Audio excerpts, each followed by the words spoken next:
Hi there, this is a film review of When a Stranger Calls.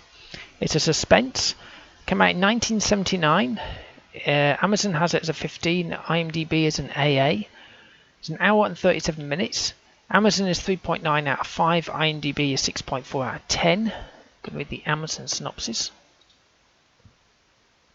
There's not much to it. A student babysitter has her evening disturbed when the phone rings.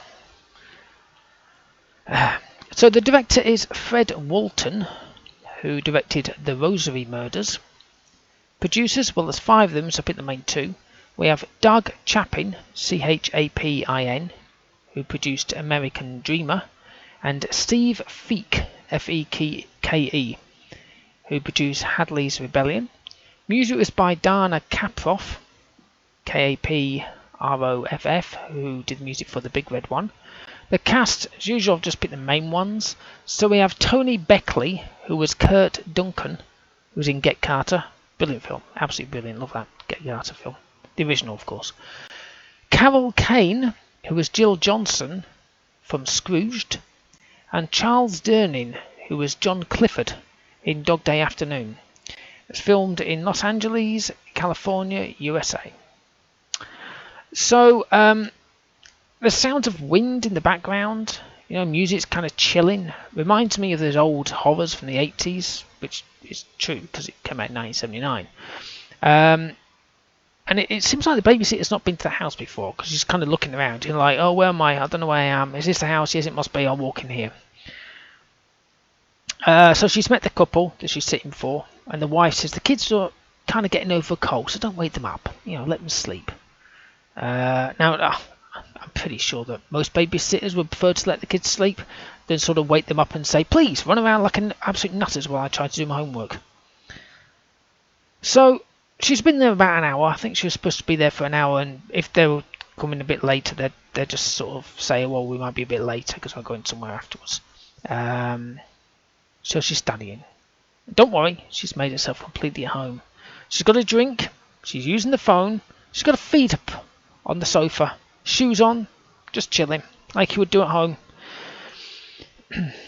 So the stranger, obviously because that's the name of the film, rings. It's literally about 6 minutes in, so I'm not giving anything away, but then that's the name of the bloody film. And this polite voice says, have you checked the children? And then hangs up. So I was kind of curious. I thought, oh, hello. This is not what I thought it would be.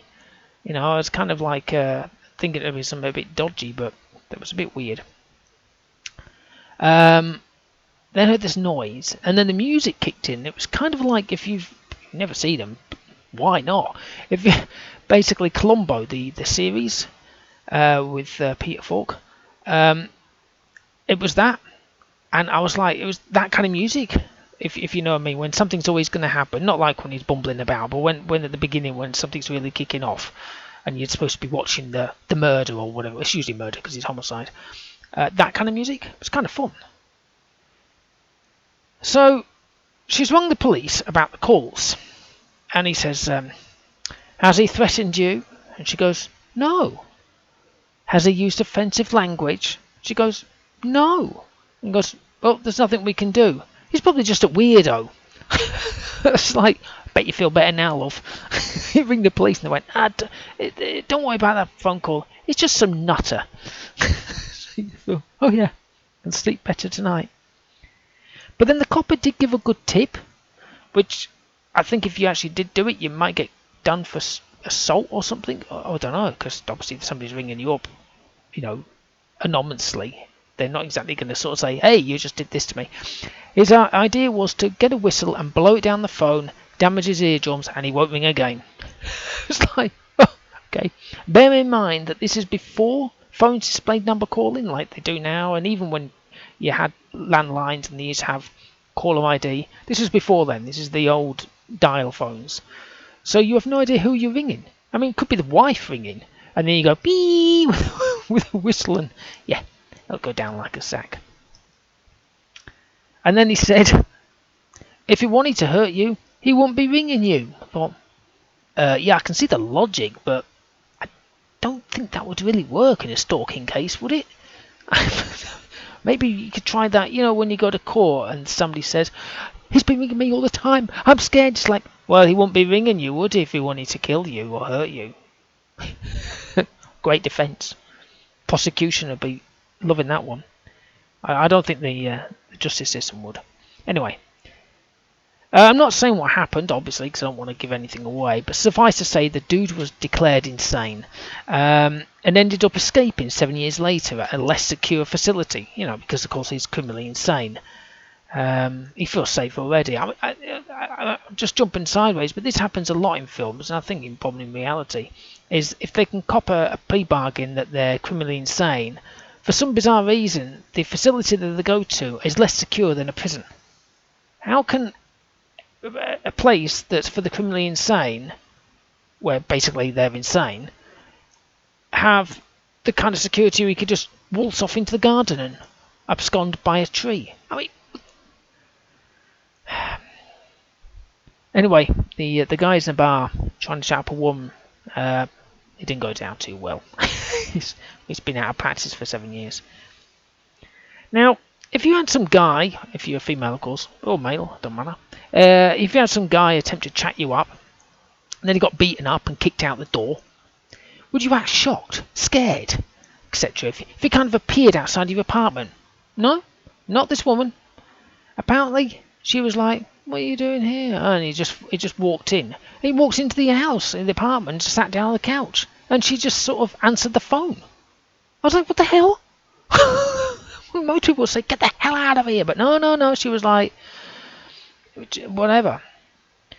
Now, it's strange because the title and the trailer and the wording feels like it's the babysitter thing. Like it even says on the DVD, every babysitter's nightmare becomes real, la la la. But it's not so far. So it's about the capture of him and stuff like that. So there's a bit more to it. Which is good, because I was going to say, how could this last for nearly an hour and a half when it's just a phone call? I thought it'd be like Payday, not Payday, phone booth, when he's just stuck in a phone booth. Sleeping in a mission. Loads of bunk beds, people sleeping with their clothes on so no one steals them. And while you're snoozing, some guy's creeping around with a flashlight and a knife. But you feel safe already, don't you, everybody? Now, again, I think it even tells you in the IMDb one. Yeah, it does.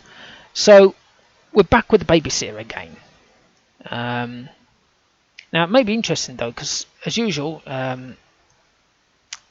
because it's interesting because it's that thing. But it's interesting because she turns out the light in the kid's bedroom to sleep.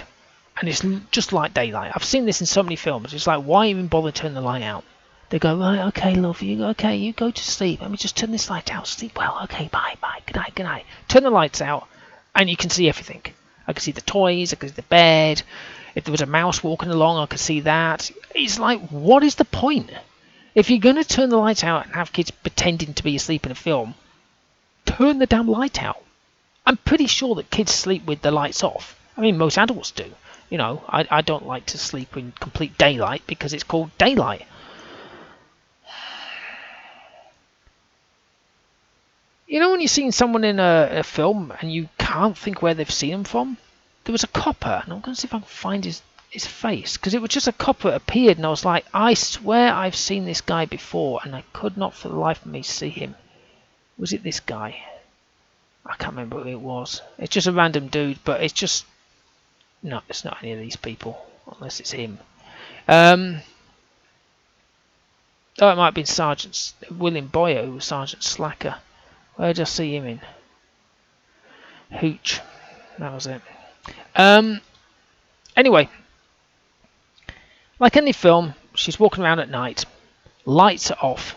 But again, it's not dark. It's easy to see. It's daylight. So in the entire house, it's pitch black. She does turn some lights on, because you can't see, even though we can see everything. So, again, why bother? Anyway, it was a great film. The ending wasn't what I expected. It kept me watching. The music worked well. And the acting was good. I'm actually going to give it a 7, believe it or not, which I thought was kind of cool. Yeah.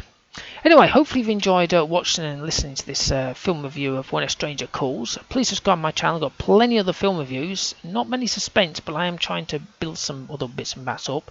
Give me a thumbs up if you like this review. Have you seen this film? I think there's a remake or something, but this is the original. Okay, well, thank you and goodbye.